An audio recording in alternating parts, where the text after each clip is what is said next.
రాష్ట్ర ప్రజలకు చంద్రబాబు వెన్నుపోటు పొడిచి 2 ఏళ్లు పూర్తయింది అని పెద్ద ఎత్తున నినాదాలు చేస్తూ రాబులే విగ్రహం వద్ద నిరసన కార్యక్రమం చేపట్టి అనంతరం సూపర్ 6 మేనిఫెస్టోను వైసీపీ శ్రేణులు దగ్ధం చేయడం జరిగింది.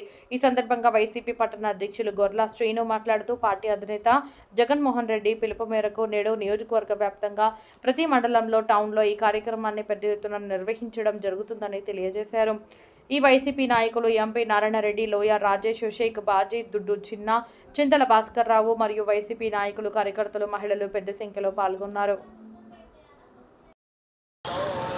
వైఎస్ఆర్ కాంగ్రెస్ పార్టీ అధినేత మాజీ ముఖ్యమంత్రి వర్యులు వైఎస్ జగన్మోహన్ రెడ్డి గారు ఇచ్చిన పిలుపు మేరకు గుడివాడ నియోజకవర్గంలో మన ప్రీతమ మాజీ శాసనసభ్యులు, మాజీ మంత్రివర్యులు కొడాల నాని గారి ఆధ్వర్యంలో కూటమి ప్రభుత్వం ఏర్పడి 2 ఏళ్లు అయిన సందర్భంగా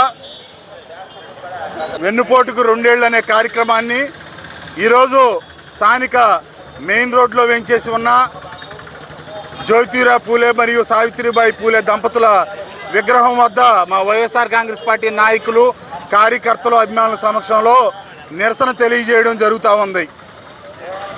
ఈరోజు కూటమి ప్రభుత్వం ఏర్పడి 2 ఏళ్ళు అయినప్పటికీ వారు ఇచ్చిన హామీలలో ఏమీ అమలు చేయకుండా ఊరినే కాలక్షేపం చేస్తూ ఎంతసేపు అమరావతి ఒక దాన్ని చూపిస్తూ బడుగు బలహీన వర్గాలకు జరుగుతున్న అన్యాయాన్ని ఎలుగెత్తి చూడటమే లక్ష్యంగా జగన్మోహన్ రెడ్డి గారు రాష్ట్ర వ్యాప్తంగా కూడా ఈ పిలుపు ఇవ్వటం జరిగింది.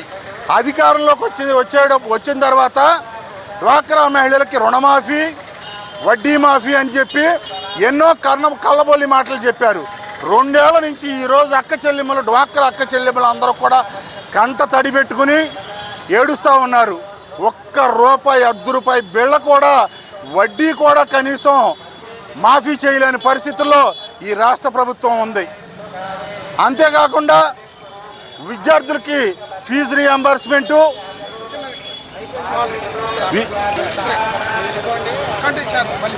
ఓకే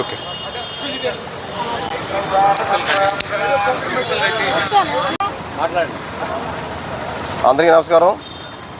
ఈ రోజుకి ఈ రాష్ట్రంలో కూటమి పార్టీ అధికారంలోకి వచ్చి 2 సంవత్సరాల నుండి 3 సంవత్సరాల్లో అడుగుపెట్టడం జరిగింది.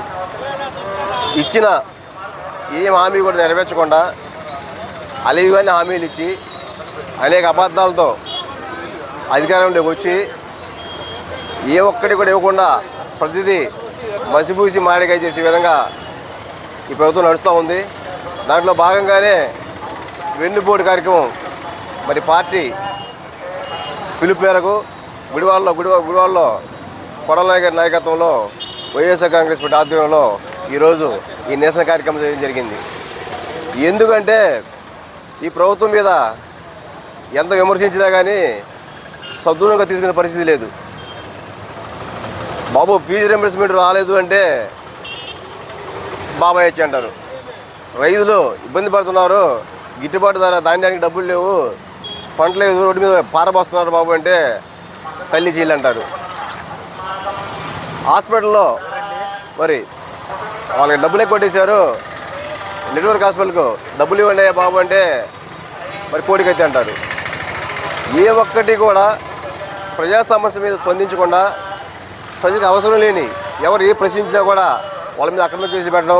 ఈరోజు మేము ఓ మెమరాండం ప్రభుత్వానికి ఆర్డీఓకి ఇద్దామన్నా కూడా మాకు పర్మిషన్ ఇచ్చే పరిస్థితి లేదు, రోడ్డు మీద నిలబడడానికి కూడా లేదు. కానీ మా నిరసన ప్రజల నుంచి వచ్చే నిరసనను మరి ప్రభుత్వానికి తెలియజేయాలి కాబట్టి మా గోడు వినడానికి కనీసం మహానుభావుడు మరి జ్యోతిరావు పూలే ముందు కన్నా మా విన్నపాలు ఇద్దామని చెప్పేసి ఈరోజు ఈ కార్యక్రమాన్ని ఏర్పాటు చేయడం జరిగింది. మేము ఒక్కడే కోరుతున్నాం ఈ ప్రభుత్వాన్ని. అనేక అమెరికా బడ్జెట్ అంత హామీలు ఇచ్చారు, అవన్నీ ఇచ్చే పరిస్థితి లేదు, ఇవ్వలేరు కూడా. కనీసం మీరు హామీ ఇచ్చిన ఇవ్వండి పేపర్లో ప్రతి ఇంటికి ఇచ్చారు, మేము అన్నీ నెరవేరుస్తామని చెప్పి ఇచ్చారు. వీటిలో ఎన్ని ఇచ్చారు? అన్నీ కూడా అరగరగా కొన్ని ఇచ్చేసి మేము ఇచ్చేసామని చెప్తా ఉన్నారు. ఇటువంటి పరిస్థితుల్లో మీరు ఇచ్చిన సూపర్ 6 అన్న ఇవన్నీ మహానుభావం అంటే అవి కూడా ఇవ్వట్లేదు. మరి అవి ఇవ్వలేని పక్షంలో కనీసం ఫీజు రీయింబర్స్మెంటు కొన్ని వేల మంది విద్యార్థులు టీసీలు ఒక కాలేజీలో ఇబ్బంది పడతా ఉంటే రోడ్డు మీద పడ్డావాడు ఫీజు రింబర్స్మెంట్ ఇవ్వండి, లేదా ఆరోగ్యశ్రీ నెట్వర్క్ హాస్పిటల్కు సుమారు 3,000 కోట్లు ఇవ్వాలి. మరి ఆరోగ్యశ్రీని కాపాడండి. అందరూ మీలాగా అధికారులు ఎవరు లేరు, పేద ప్రజలు ఈ రాష్ట్రంలో ఉన్నారు. ఆరోగ్యశ్రీ డబ్బులు ఇవ్వండి. కనీసం 5 భరోసా 20,000 సంవత్సరాలకి ఇస్తున్నారు. 3 సంవత్సరాలు అయింది ఇప్పటికి. 5 పర్యాలు ఇవ్వాల్సిన పరిస్థితి ఉంది. కానీ 5,000 10,000 ఇచ్చేసేమని చెబుతున్నారు. ఇంత దుర్మార్గంగా ఈ ప్రభుత్వం ఉంటే మేము ప్రసిద్ధి తప్ప మేము ఒక్కడే వైఎస్ఆర్ కాంగ్రెస్ పార్టీ తరఫున డిమాండ్ చేస్తున్నాము. మీరు ఇచ్చిన హామీలను నెరవేర్చండి, మీరు మాకన్నా మంచిగా చేయండి. అంతేగాని తొక్కేద్దాము అనదొక్కుదామంటే మరి తొక్కే కొంచెం పైకి వస్తూ ఉంటాం. కానీ ఇవన్నీ కూడా మంచి పద్ధతులు కాదని చెప్పేసి మేము ఈ ప్రభుత్వాన్ని డిమాండ్ చేస్తా ఉన్నాం.